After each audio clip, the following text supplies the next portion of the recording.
नर्मदे हर मित्रों, कैसे हो आप सभी। इस वक्त मैं हूँ ओंकारेश्वर में और जैसा कि आप लोगों को पता है कि माँ नर्मदा की 3600 किलोमीटर की जो परिक्रमा थी अपनी पूर्ण हो गए अमरकंटक में। और अमरकंटक से जल जो मैंने लेके आया था संकल्प चुराने के बाद अभी ओंकारेश्वर में आ चुके हैं और ओंकारेश्वर में अभी जा रहे हैं जल चढ़ाने के लिए बाबा के ऊपर। तो सुबह के भी 4:30 से थोड़ा सा प्लस हुआ है और आप देख सकते हैं मार्केट में अभी जो है बिल्कुल भी भीड़ भाड़ नहीं है।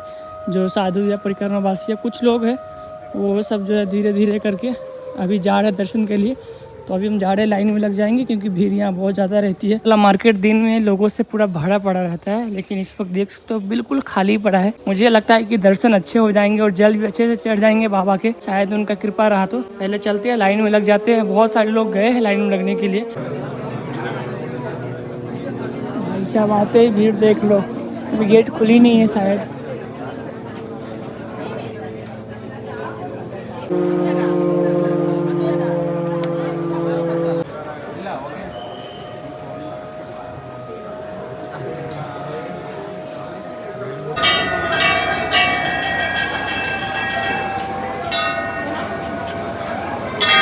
फाइनली दर्शन पूर्ण, 1 घंटे में ही दर्शन हो गए बहुत अच्छे बाबा के। जल भी चढ़ गया। अब जा रहे हैं ममलेश्वर ज्योतिर्लिंग पर जल चढ़ाने, क्योंकि दोनों ज्योतिर्लिंग पर जल चढ़ाना जरूरी होता है। जैसे ओंकारेश्वर जी पे चढ़ता है ना, तो ममलेश्वर पर भी चढ़ाना पड़ता है। तो अब चलते हैं ममलेश्वर जी के जल चढ़ाने के लिए। तो भाई हमने तो बाबा के दर्शन कर लिए, जल भी चढ़ा लिए और आप लोग दर्शन कर लो यहाँ से। ये देखो बाबा का शिखर, और ये लाइन लगी पड़ी है, ये वाली देखो, इसमें लाइन लगी है। और ये नर्मदा मैया, जब सुबह में गए थे तो यहाँ भीड़ बहुत कम थी, लेकिन 1 घंटे में दर्शन हो गए। 6 बज गए अभी और भीड़ देखो। और सामने ये वाली डैम। दर्शनार्थी कृपया ध्यान दें, शीघ्र दर्शन बुकिंग मंदिर की आधिकारिक वेबसाइट। भाई साहब दर्शन तो अच्छे से हो गए, बाकी अंदर में भीड़ अभी ज़्यादा भाई बढ़ गई धीरे धीरे। सुबह में उतनी भीड़ नहीं थी, लेकिन इस टाइम भीड़ बहुत अच्छी हो गई है। 4 बजे मैं उठ गया था, 4 बजे उठ के भाई स्नान ध्यान करके निकल पड़ा था। 5 बजे यहाँ पे लाइन लगी हुई थी, 5 बजे से स्टार्ट हुआ दर्शन करना, तो अभी 6 बज गए। बाकी अब चलते ममलेश्वर ज्योतिर्लिंग के दर्शन करने के लिए, क्योंकि और दर्शन भी करना है, जल भी चढ़ाना, दोनों जगह पर जल चढ़ाना जरूरी होता है।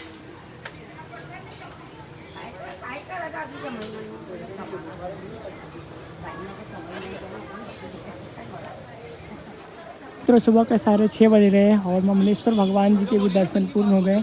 तो आज हमारी अधूरी जो नर्मदा माई की परिक्रमा थी, जो कहा जाता है कि बिना जल चढ़ाए हुए पूरी नहीं होती है, वो आज जो है पूरी हो गई। मतलब ममलेश्वर भगवान और ओंकारेश्वर भगवान दोनों पे जल जो है हमने चढ़ा दिया है। बाकी अब थोड़ा सा आधा जल बचा हुआ है, तो जल यहाँ मैया से भर करके घर पे ले जाएंगे।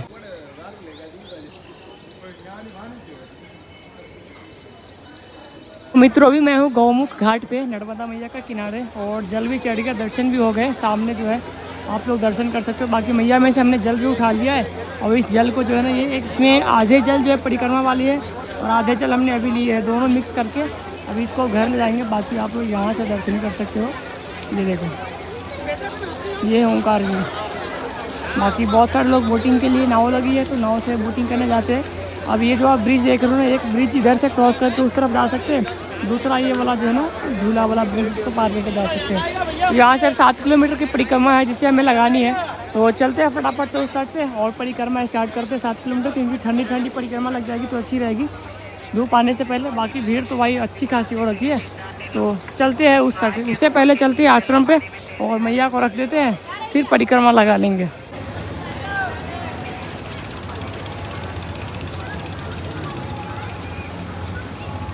तो मित्रों अभी हम परिक्रमा पथ पे आ चुके हैं, और जैसे आप कंक्रीट वाला ब्रिज है ना, जो झूले वाले उसको छोड़ करके कंक्रीट वाले ब्रिज से जैसे आप नीचे उतरोगे, तो नीचे से जो है ना मैया का बहाव जिधर की तरफ है उधर से स्टार्ट हो जाती है परिक्रमा, और फिर उस तट से आकर के उस कोने पे समाप्त हो जाती है। तो अभी परिक्रमा हमने स्टार्ट कर दिया है।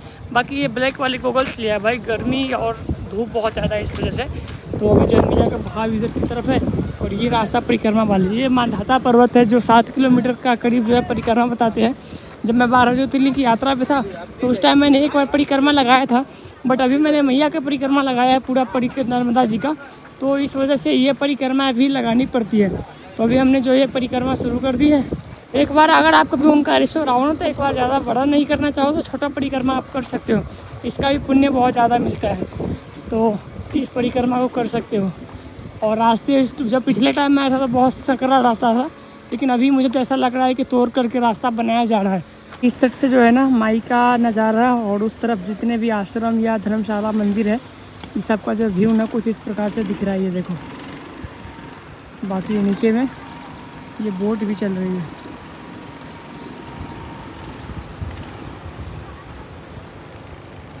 तो साथियों, अभी मैं परिक्रमा मार्ग पे हूँ और जो पिछले टाइम में परिक्रमा किया था उस टाइम बारिश का सीज़न था और रास्ते की हालत बहुत थोड़ी खस्ती थी। बट इस टाइम लग रहा है कि थोड़ा सा डेवलप किया गया है और रास्ते में चेंजिंग वेंजिंग किया गया है और काम भी चल रहा है। बाकी मैया के इस तट से जाओगे तो आपको बहुत सारे आश्रम भी मिलेगा इस परिक्रमा मार्ग में। जैसे बड़ी वाली नर्मदा जी की परिक्रमा होती है उस मार्ग में मिलते हैं, और छोटे छोटे मंदिर तो आपको मिलेंगे ही रास्ते में। आगे जब आधे जब पास कर जाएंगे, मतलब परिक्रमा पूरी हो गई, तो और भी बड़े बड़े मंदिर आएंगे ऊपर में, जिनके आपको दर्शन कराने वाला हूँ। बाकी छोटे मोटे जो मंदिर आते रहते हैं आश्रम, वो आप सभी को दिखा रहा हूँ मैं। बाकी ये है। हाँ, आप दिल्ली से हो ना? जी भैया। तो भैया भी परिक्रमा लगा रहे। भैया 3 लोग आए थे, बट इनके 2 मित्रगण का हिम्मत नहीं किया तो वो नहीं आए, पर इनकी हिम्मत है, मैया ने इनको बुलाए तो ये नंगे पाँव आ गए परिक्रमा में। कैसा लग रहा है आपको? बहुत बढ़िया, पहली बार मैं अनुभव कर रहा हूँ ये नज़ारा। मैं पहली बार ओमकारेश्वर आया हूँ। अच्छा, हाँ, दर्शन हुए ना? हाँ, बहुत बढ़िया दर्शन हुआ। सुबह 5:30 बजे दर्शन हुआ। जी जी, बहुत बढ़िया। अपने भी दर्शन हो गया, जैसा कि आपको मैंने बताया ही है। बाकी चलो पहले परिक्रमा पूर्ण करते हैं। जो करीब 2 किलोमीटर की यात्रा तय करने के बाद अभी इस पॉइंट पे पहुँचे हैं जो आप ये देख रहे हो। यहाँ पे संगम माना जाता है। एक दोनों साइड से नर्मदा मैया का ही रूप आती है, लेकिन कहते हैं कि यहाँ पे एक नदी जो इधर से आती है वो विलुप्त रूप से आती है, उसे कावेरी नदी और ये नर्मदा जी दोनों मिल करके यहाँ से संगम का निर्माण होती है। और लोग यहाँ स्नान ध्यान भी करते बहुत सारे लोग। बाकी यहाँ पे पूजा पाठ के सामान के लिए दुकानें बहुत सारी। अभी जब मैं पिछले टाइम आया था तो इन सब में पानी भरा हुआ था, लेकिन इस वक्त जो है देखो कितना दूर तक लोग स्नान ध्यान कर रहे हैं। यहाँ तक अभी वहाँ पानी चली गई है, तो सीढ़ियाँ उड़िया बना करके अच्छे खासा बढ़िया कर दिया गया है। और इसके यहाँ पे कुबेर भंडार जी का मंदिर है। ये देखो, रीन मुक्तेश्वर महादेव मंदिर लिखा हुआ है। कुबेर भंडार का ही शायद मानते हैं इसको। तो यहाँ भी लोग दर्शन करने जाते हैं। तो चलते हैं। यहाँ पे जो है ना दाल गेहूँ ये सब चीज़ें ज़्यादातर चढ़ती है मंदिरों के अंदर में। ठीक, ये है मंदिर प्रांगण, रीन मुक्तेश्वर महादेव मंदिर। और यहाँ पे आपको दर्शन कराऊँ द्वारकाधीश भगवान के। तो ये है द्वारकाधीश भगवान, जगदीशपुरी लिखा हुआ है। ये देखो, बहुत अच्छे प्रतिमा है। और रीन मुक्तेश्वर महादेव जी का मंदिर ये वाला है। इधर शिवलिंग बहुत आपको यूनिक मिलेगा, बनावटी शिवलिंग बिल्कुल भी नहीं है।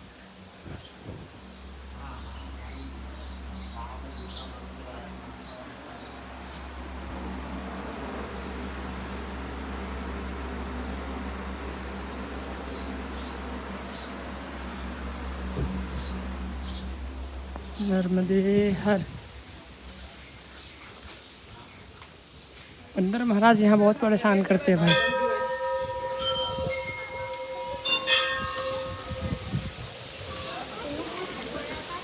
ये देखो, मुक्तेश्वर महादेव के बारे में कहा जाता है कि यहाँ पे दलहन या गेहूँ जो भी, ज़्यादातर दलहन लोग चढ़ाते हैं। और दलहन मतलब जो दाल होता है वो चढ़ाते हैं। तो ये चढ़ाने से आपकी मन्नतें पूरी होती है और जो कर्ज होते हैं ना उससे मुक्ति मिल जाती है, ऐसा बताते हैं इस मंदिर के बारे में। बाकी इधर गाड़ी भाई अच्छे खासे डेवलप चल रहा है। सब देख रहे हो, रोड बनाया गया है उस तरफ से इस तरफ पूरा अच्छे से बनाया है। आने वाले टाइम में टोटो वोटो हो सकता है चल सकता है। तो जो लोग विकलांग है या जो चलने में असमर्थ लोग हैं ना, उनके लिए हो सकता है। टेम्पू तो यहाँ तक आ रखी है भाई, देखो यहाँ पे टेम्पू लगी है। तो उन लोगों के लिए भी परिक्रमा मार्ग ऐसा बन जाए कि वो गाड़ी से कर सकते हैं, शायद आने वाले टाइम में हो सकता है। यह धर्मराज द्वार और इसकी क्या मान्यताएं है वो इस बोर्ड पे लिखी है, तो आप पॉज करके इस वीडियो को पढ़ सकते हो। ये देखो, बाकी चलो। नर्मदे हर माई, ठीक हो? अच्छा, जय बजरंगबली। तो अभी परिक्रमा मार्ग में बजरंगबली जी का मंदिर मिला है। ये देखिए, जय बजरंगबली। नर्मदे हर माई, नर्मदे हर। और रास्ते में आपको सीढ़ियाँ भी मिलेगी कई जगहों पे प्लेन भी मिलेगी। तो इस चीज़ का ध्यान रखना जो भाई चलने में असमर्थ है वो लोग, क्योंकि उस तट पे जाएंगे इधर से उधर की तरफ तो करीब 200-300 सीढ़ियाँ है जो चढ़नी उतरनी पड़ती है। चढ़नी तो नहीं पड़ती क्योंकि परिक्रमा हमेशा राइट साइड से ही स्टार्ट होती है, इस कारण से। अब यहाँ पे आया राधा कृष्ण मंदिर। तो अभी सुबह के 9:40 हो रहे हैं और परिक्रमा मार्ग पे यहाँ पे माँ काली का मंदिर मिला। तो यहाँ पे जैसे ही गए तो महाराज जी ने भोजन प्रसाद के लिए बताया, तो ही प्रसाद का टाइम भी हो रहा था। तो अब प्रसाद थोड़ी थोड़ी पा ली है। बाकी हमें एक और महाराज जी ज्वाइन किए, महाराज जी नर्मदे यार। बाकी यहाँ पे गजानन महाराज संस्थान एक पुराना मंदिर भी है, प्राचीन लग रहा है। तो चलो इनके भी दर्शन कर लेते हैं। गौरी सोमनाथ मंदिर आप लोग देख सकते हो और दर्शन कर सकते हो। ये बहुत प्राचीन मंदिर है। एक ऐसी प्राचीन मंदिर आपको आगे जो दिखाएंगे ना, उस मंदिर को खंडित कर दिया गया है। बाकी इसके बारे में आप यहाँ पे पढ़ सकते हो। गौरी सोमनाथ मंदिर ओंकारेश्वर। धीरे धीरे श्रद्धालु भी, इसकी परिक्रमा छोटी सी है 7 किलोमीटर की, तो बहुत लोग लगाते हैं।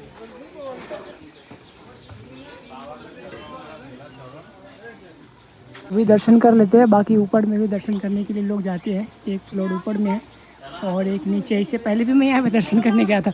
बहुत सकड़ा छोटा सा रास्ता है।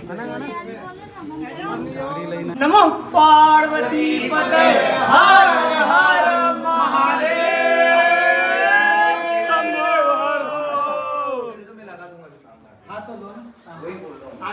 के वाले मैंने दर्शन किए, आपने देखा कितना बड़ा शिवलिंग था। बाकी इसके ऊपर सेकंड फ्लोर भी है, तो अभी इसके ऊपर चलते हैं और ऊपर से दर्शन करके आते हैं। नर्मदे हर।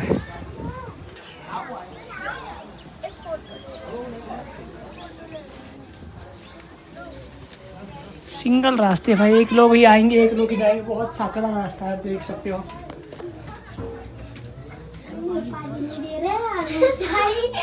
बहुत कम रास्ता है, ये देखो।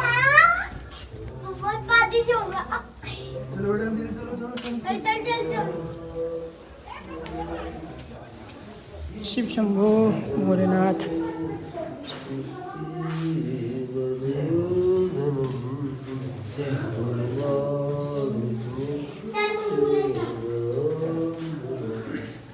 इसके ऊपर भी है भाई, ये 3rd फ्लोर है। मुझे लगा था 2nd फ्लोर होगा। 3rd फ्लोर भी है इसके, तो 2nd फ्लोर ये। 3rd फ्लोर तो बहुत ऊंचाई है भाई, अंधेरा हो रखा है बिल्कुल इसके अंदर। एक मिनट महाराज, हम लोग आधे से ज़्यादा आ गए, थोड़ा सा रुक जाओ। थोड़ा सा पीछे लौट जाए। आ जाओ। चलो एक साइड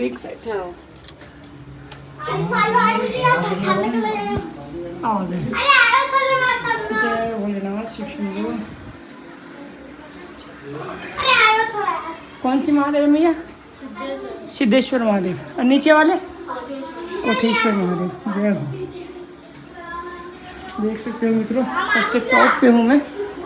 3 फ्लोर का ये है भोलेनाथ का दरबार। चलो दर्शन हो गए, अब नीचे चलते हैं। भाई साहब, इतना ऊंचाई जो सीढ़ी ये बना है ना, अपने आप में उस टाइम का बहुत बड़ा कारीगरी है और इंजीनियरिंग का ये बहुत बड़ा सबूत है। आप देख सकते हो इस मंदिर की जो बनावट है ना। ऊपर में जो सबसे टॉप पे था, हवा बहुत अच्छी आ रही थी, चारों साइड से खिड़कियाँ थी। बहुत ऊंचाई सीढ़ी है, मतलब सर भी नहीं टकरा रहा है और अच्छे से मतलब नीचे की तरफ चले भी जा रहे हैं, समझ रहे हो। तो अभी मैं आ गया हूँ राजराजेश्वरी मंदिर। और आपको पता होगा राजराजेश्वरी मंदिर एक जो है नर्मदा परिक्रमा के दौरान जहाँ पे महेश्वर आता है ना, वहाँ पे आया था। और अभी इस परिक्रमा मार्ग में भी आया है राजराजेश्वरी मंदिर। इतना बड़ा भोलेनाथ की प्रतिमा है भाई, कितने प्यारे लग रहे हैं।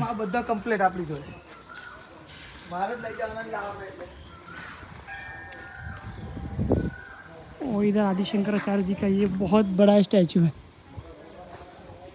आगे रास्ता बंद है भाई, परिक्रमा मार्ग यहीं से था, लेकिन इस टाइम परिक्रमा मार्ग ये बंद है। जाना किधर से आई डोंट नो। और राजराजेश्वरी मंदिर ये 11 मुखी हनुमान जी। राजराजेश्वरी माता मंदिर ये देखो, ये है माता की। बाकी ये मंदिर प्रांगण में एक यंत्र जैसा बहुत यूनिक है ये।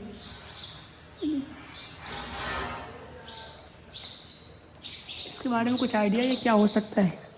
पता नहीं, ये यंत्र जैसा लग रहा है। मतलब क्या है एग्जैक्टली? ये श्री यंत्र है। श्री यंत्र। श्री यंत्र माता जी का माता जी का है। जो श्री यंत्र अपने घर में रखते हैं तो बहुत बड़ा लाभ होता है। बाहर फोटो बाहर भीड़ नहीं लगा बाहर। ये है पताली हनुमान जी महाराज जो लेटी अवस्था में है। ये देखो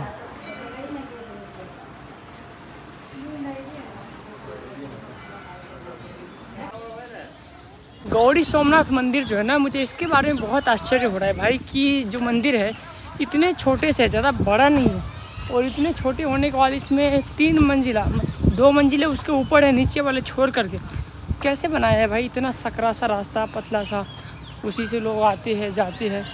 बहुत यूनिक सा मंदिर है ये। देखो ना कितना छोटा सा दिखने में, लेकिन ये भी एक गर्भगृह है, ऊपर में भी गर्भगृह है, यहाँ पे भी है और एक नीचे में है। 3 गर्भगृह यहाँ पे है। बाकी परिक्रमा मार्ग अभी जो है ना थोड़ा सा डाइवर्टेड कर दिया गया इधर उधर करके, क्योंकि काम वाम चल रहा है इस वजह से। तो रास्ता अब है जो है इधर से बनाया गया है, तो थोड़ा इधर से निकल के अब जो है जाना है आगे की तरफ। मैं इतना जल्दी उठा था भैया, 4 बजे उठ के पूजा अर्चना करी, जल वल चढ़ाया, लेकिन परिक्रमा के लिए पता नहीं कैसे लेट हो गया। भगवान का शायद यही चाहना था कि आज लेट परिक्रमा करे। मतलब मेरे पास इतना टाइम था कि मैं 6:30 से 7 बजे से 8-9 बजे तक में ये परिक्रमा पूर्ण हो जाती मेरी, लेकिन अब 11 बज जाएगी। अभी आई थिंक 10 बज गया है, 1 घंटे और लगेंगे। 3.5 किलोमीटर से प्लस कवर हो गया है, 3.5 किलोमीटर और बचा है। 7 किलोमीटर की ये परिक्रमा मार्ग है। परिक्रमा मार्ग पे थोड़ा काम वाम चल रहा है इधर उधर, इस वजह से थोड़ा सा डिस्टर्बिंग है, बाकी ठीक ठाक है। बाकी इस परिक्रमा मार्ग में आपको सब चीज़ मिल जाएगी, पानी वानी की सुविधा आपको मिल जाएगी। तो पानी वानी केयर कर भी सकते हो, नहीं भी कर सकते हो। 1 बोतल चाहो तो आप केयर कर सकते हो, नहीं तो मिल जाती है पानी। घड़े वाले जो होते हैं ना, घड़ा में पानी रखता है ठंडा ठंडा शीतल। बाकी खाने वाने की छोटे छोटे स्टॉल दुकान ये सब भी इस मार्ग में मिल जाती है। परिक्रमा मार्ग भाई साहब डिस्टर्बिंग इसलिए हो रखा है क्योंकि काम वाम चल रहा है, इस वजह से थोड़ा सा मार्ग छोटा ज़रूर हो गया है इस वक्त। क्योंकि मैं इस मार्ग से कभी गया ही नहीं था, जिस मार्ग से अभी जा रहा हूँ। ये करीब सीढ़ियाँ होगी 100-150 या 200 से ज़्यादा ही सीढ़ियाँ लग रहा है। इस सीढ़ियाँ को उतर रहा हूँ। पहले मार्ग उधर से था, घुमा करके ऐसे करके आता था, लेकिन इस वक्त थोड़ा सा देखो, जहाँ से मैं गया था वहीं पे मैं नीचे उतर के आ गया। अब हो सकता है यहाँ से फिर मुझे इधर जाना पड़े और फिर राउंड लगा के आना पड़ेगा। उसी स्थान पे आ गया मैं। नर्मदे हर, क्या हुआ, कहाँ से आए हो? रोसला। कहाँ? रोसला कहाँ पर? बड़ा बच्चों के पास। ये बैग गिरा आपका? कहाँ पड़ता है ये, कहाँ पड़ता है? ये पचौर के पास। पचौर मतलब मध्य प्रदेश में ही है? हाँ। जिला? राजगढ़। राजगढ़। चलो बढ़िया। राजगढ़ ये तो बैग क्यों छोड़ गए नीचे, आप ऐसे जा रहे हो? क्या बात है, बैग छोड़ के जा रहे हो? गान वान करने की विचार है? अरे वो बेगे छोड़ो, मन कर रहे हो हमारा। अच्छा ये देखो, हाँ हाँ पहले वो मार्ग थी भाई साहब, लेकिन अब हाँ वो मार्ग था जो घूम के आती थी। वहाँ से आते तो डैम भी दिख जाती बहुत करीब से, बट इधर से तो डैम भी नहीं दिख पाएगी भाई साहब। ये 260 सीढ़ियाँ थी, जो बड़ा सीढ़ियाँ थी, इसे उतर के आया हूँ। बाकी अब जो है महाराज जी कह रहे हैं कि यहाँ तक ही हो गया, यहाँ से आगे अब परिक्रमा नहीं हो पाएगी। महाराज जी क्या है कि भाई उधर काम चल रहा है, तो यहाँ तक आधा परिक्रमा पूर्ण हुआ है, और आधी परिक्रमा जो राउंड लगाते हैं, जो शंकराचार्य जी का स्टैचू बना हुआ है, प्रतिमाएँ, उनको घूम करके, लेकिन काम की वजह से उधर जा नहीं सकते। इसके अंदर मुझे समझ नहीं आ रहा, ओंकारेश्वर जी का मंदिर भी नहीं आया इसके अंदर में, तो ना तो ये ढंग से ओंकारेश्वर भगवान का पूरा मंदिर का परिक्रमा हुआ, और ना ही उस ढंग से बताया तो ये पूरा ओंग पर्वत का हुआ। महाराज जी भैया परिक्रमा मार्ग यही तक था क्या? नहीं, इधर से मैं तो आया था, गया था। आधी हो गई, आधी अब नहीं होगी। इधर से चले जाओ, ऐसा जाएंगे तो ऐसे घूम के फिर वापस से घूम के मंदिर के पास जाओगे, मंदिर के पास, झूला के पास चला जाएगा, तब तो पूरा हो जाएगा। तो ऐसा है कि आधा यहाँ तक हुआ था, थोड़ा सा ऊपर कट गया, उसके नीचे आगे अब यहाँ से फिर राउंड लगा के जाएंगे तो आधी वो भी हो जाएगी, तो पूरा हो जाएगा। मतलब ये कन्फ्यूजन बहुत बड़ा था भाई, चलो ये दूर हुआ। नहीं तो इस परिक्रमा का कोई मान ही नहीं रह जाता। रास्ते मित्रों एक ये मंदिर पड़ेगा जिसका नाम सिद्धेश्वर महादेव मंदिर है, और इस मंदिर को भी डिस्ट्रॉय किया गया था उसी समय में। आपको पता ही है जब मुगल आक्रांता ये सब आया था तो बहुत ज़्यादा अपने क्षति पहुंचाया था भारत के अनेक मंदिरों में, अनेक स्थानों पे। उसी में से ये एक मंदिर था सिद्धेश्वर महादेव मंदिर, जो कि ये इतनी प्राचीन और इतनी अच्छी कलाकृतियाँ करी गई है कि इसका निशान अभी भी देखने को मिलता है। पिछले टाइम भी मैंने आपको ये मंदिर दिखाया था, ये देखो दीवारों पे हाथियों की कलाकृतियाँ, ऊपर में कलाकृतियाँ। अभी भी इसके अंदर में ना प्रतिमा भोलेनाथ की रखी हुई है, मैं दर्शन करके आया हूँ, तो वो आप लोगों को मैं दिखा नहीं पाया। बाकी ग्राउंड भी अच्छे खासे हैं, और ये पता नहीं किसी के अंदर में आता है या नहीं आता, लेकिन ठीक ठाक से उसके बाद जो है अभी ये उसी हिसाब से पड़ा हुआ है। बाकी इधर दिखाऊं तो नीचे नर्मदा मैया बह रही है और इधर डैम की वजह से बैक वाटर पानी पूरा भरा पड़ा है बहुत दूर दूर तक। बाकी इस मंदिर का एक छोटा सा ये हिस्सा भी ये भी खराब हो रखा है। ये मार्ग परिक्रमा वाली है। ये सर मंदिर का टूटा हुआ जो भी अवशिष्ट है ना वो सब देखो, ये मूर्तियाँ आपको झलक रही है। ये सारे उसी मंदिर का जो है ना कलाकृति कितने यूनिक बनाया गया था उस समय में। और ये सारे के सारे मलबे में अभी दस्त हो रखा है, मतलब पड़ा हुआ है। ये देखो यहाँ पर भी ये सब तोड़ करके ये सब पत्थरों पे भी आकृतियाँ जो बनी हुई थी वो सब है। साइड से जितने भी पत्थर आपको दिख रहे हैं ना ये सारे के सारे पत्थर इसी मंदिर से रखा बना है, तोड़ करके मतलब नीचे वो रखा हुआ है। तो हो सकता है आने वाले टाइम में बनना तो मुश्किल लग रहा है, क्योंकि जो पुराने टाइम में कलाकृतियाँ होती थी अब के समय में कहाँ से ऐसी हो पाएगी। ये देखो भाई साहब 8:40 में हमने परिक्रमा स्टार्ट करी थी, अभी 10:40 हो रहा है और अभी जो है ऑलमोस्ट परिक्रमा हमारी समाप्त होने पे पूरी हो गई है। आप देख सकते हो ये सामने जो आपको ब्रिज दिख रही है ना, इसके अगले वाले ब्रिज से हमने उधर से परिक्रमा स्टार्ट करी थी और घूम करके अभी इस ब्रिज पे आ गए जो झूला वाला ब्रिज है। बाकी नीचे नर्मदा मैया का प्रवाह और इसमें बोटिंग वोटिंग चल रही है। एंड नीचे आपको दिखाऊं तो इस तरफ क्या बात है भाई, बाबा ने छोटे छोटे कुटिये उटिये बना रखे हैं, लोग यहाँ मस्त से सो रखे हैं। ये देखो बाकी जल स्तर जब बढ़ता है तो ये सब पूरा भाई भरा रहता है नीचे वाला पूरा पार्ट। इधर डैम बनने की वजह से ये सामने आपको डैम दिख रही है, पानी को स्टोर करके रखी गई है। उसके उस तरफ पानी पूरा भरा पड़ा है लबालब, लेकिन इस तरफ पूरा सूखा पड़ा है। डैम की वजह से सारे पानी को रोक लिया गया है। तो परिक्रमा अपनी भाई पूर्ण हुई। बाकी चलते हैं आप गजानन महाराज का जो आश्रम है जहाँ पे हमने स्टे किया हुआ है। आज स्टे करने वाले यहीं पे और कल सुबह जो है निकलेंगे यहाँ से इंदौर के लिए। इंदौर से फिर अपनी ट्रेन है, हाँ अपनी ट्रेन है। बाकी सब लोग जोर से बोलते हैं, कौन सी जयकारा लगाओगे आप ये बता दो। नर्मदा मैया का लगाते हैं। हाँ ठीक है, नर्मदा मैया की जय। ओम नमः पार्वती पते हर हर महादेव शंभो। चलो मित्रों आज की जर्नी यहीं तक। नमः पार्वती पते हर हर महादेव।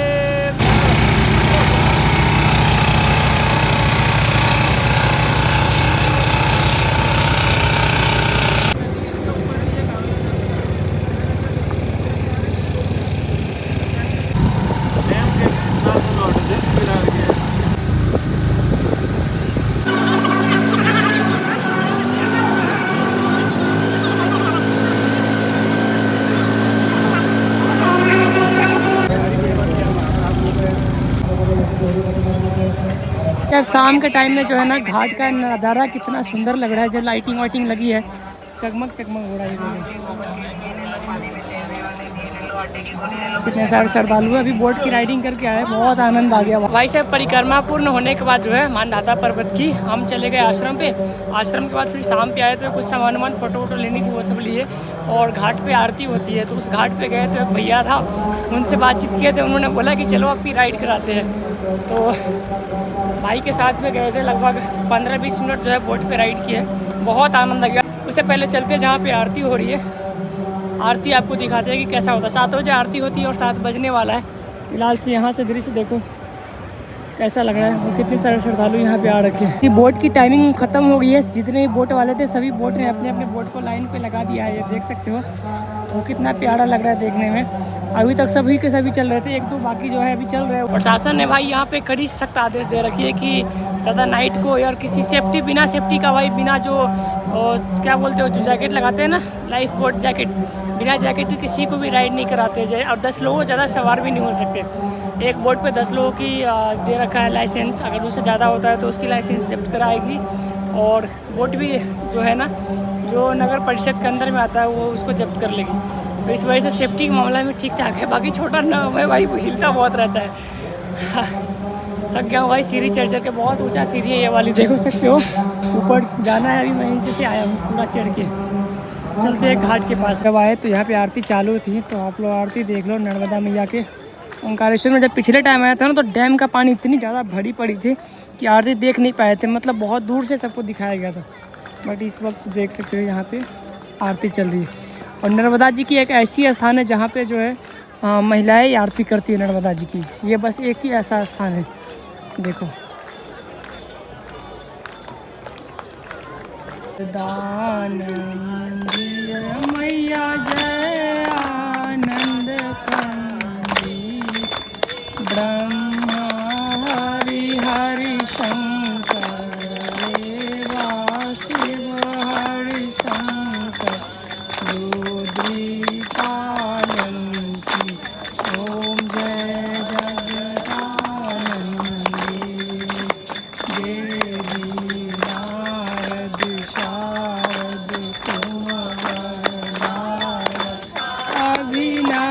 पद